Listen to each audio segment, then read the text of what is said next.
말씀 보겠습니다. 잠언 7장 1절에서 5절 말씀입니다. 같이 읽겠습니다.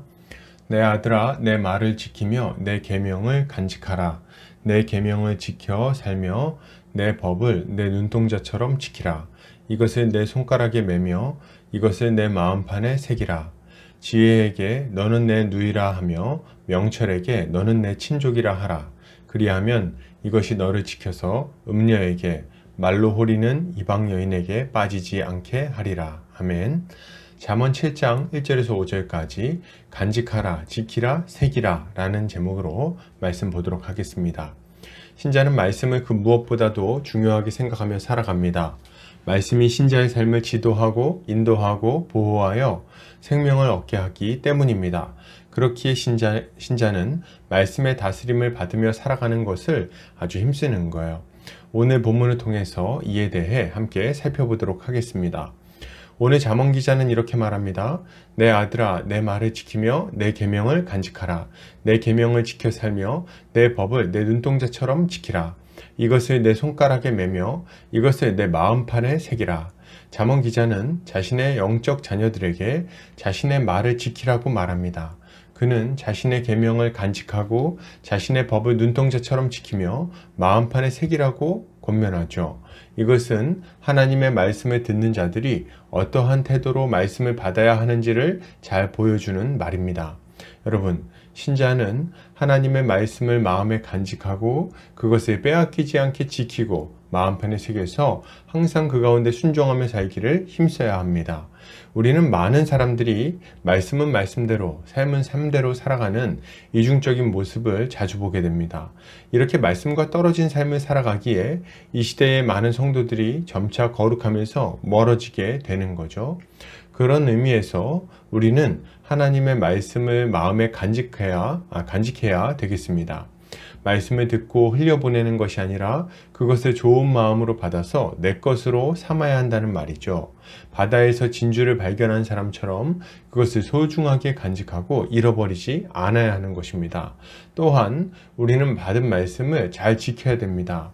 길가와 같은 마음을 가진 사람은 마귀들에게 쉽사리 말씀을 빼앗겨 버립니다. 누군가의 비아냥거리는 소리를 듣거나 누군가의 공격을 받으면 쉽사리 흔들리고 진리의 말씀을 쉽게 포기하고 잃어버린다는 말이에요. 우리는 이런 세상의 공격을 받을 때 마치 눈동자를 보호하는 것처럼 이 말씀을 굳게 지켜야 되겠습니다. 그리고 우리는 받은 말씀을 항상 마음판에 새기고 살아가야 됩니다. 우리가 살아가는 모든 순간 모든 장소에서 말씀과 동행하며 살아야 된다는 말이죠. 마치 우리의 손가락에 끼워진 반지처럼 말씀이 늘상 우리의 인생에 함께하도록 해야 하는 것입니다. 이것이야말로 말씀을 듣는 자가 마땅히 가져야 할 모습입니다. 계속해서 보겠습니다. 잠언 기자는 이렇게 말합니다. 지혜에게 너는 내 누이라 하며 명철에게 너는 내 친족이라 하라. 잠언 기자는 지혜를 누이라고 부르며 명철을 친족이라고 부르라고 말합니다. 이것은 하나님의 말씀을 통해 얻어진 지혜를 가족으로 여기며 그것을 가까이 하며 살아가라고 권면하고 있는 거죠. 여러분, 신자는 모든 상황 속에서 하나님의 지혜를 구하며 그 지혜 가운데 행하기를 힘써야 됩니다. 우리는 지혜를 가깝고 친밀하게 생각해야 돼요.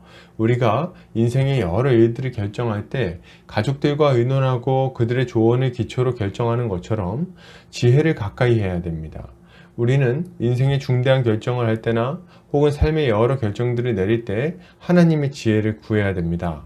어디서 듣도 보도 못한 세상의 가르침을 들고 와서 인생의 여러 문제에 대해서 갑작스레 이렇게 결정하는 것은 어리석기 그지없는 모습입니다. 왜요?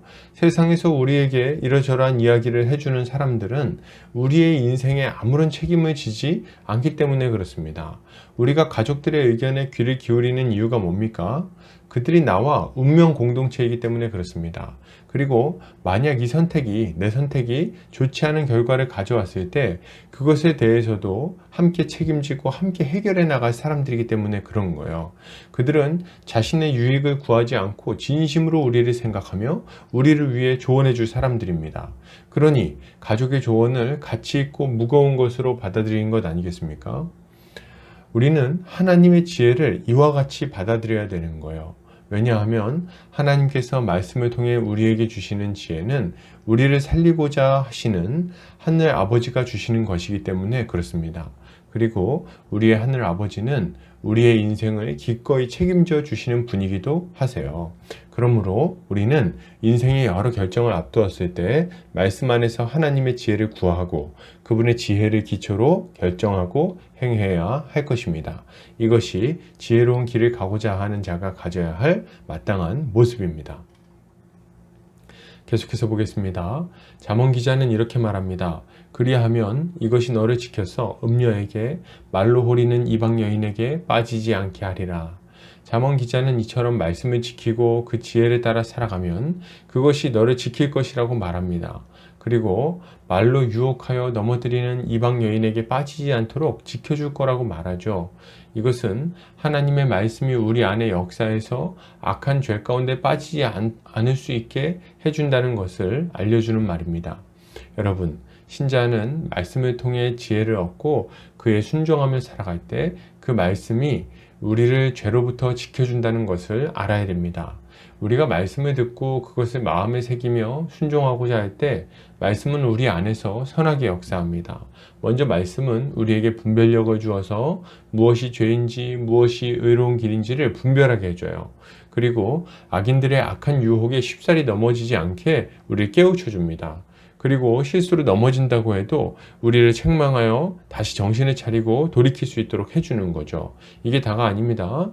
말씀은 우리 안에서 바른 길을 보여주고 그 길을 걸어갈 수 있는 능력도 줍니다. 어떻게 해요? 말씀은 그것을 읽는 자들을 설득해서 하나님의 명령을 지키고자 하는 선한 열망을 불러일으킵니다.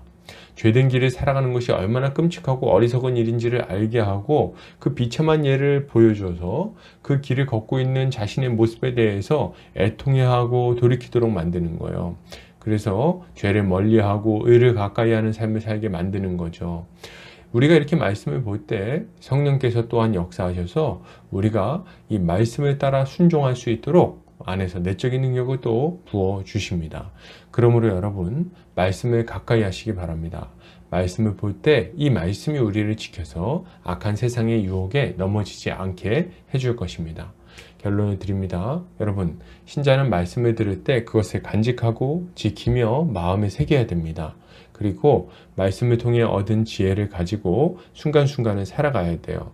이렇게 할 때 신자는 악한 죄에 빠지지 않고 생명의 길로 걸어갈 수 있을 것입니다. 오늘도 말씀을 통해 주어진 지혜를 통해 승리하는 성도님들 되시기를 주의 이름으로 축복합니다.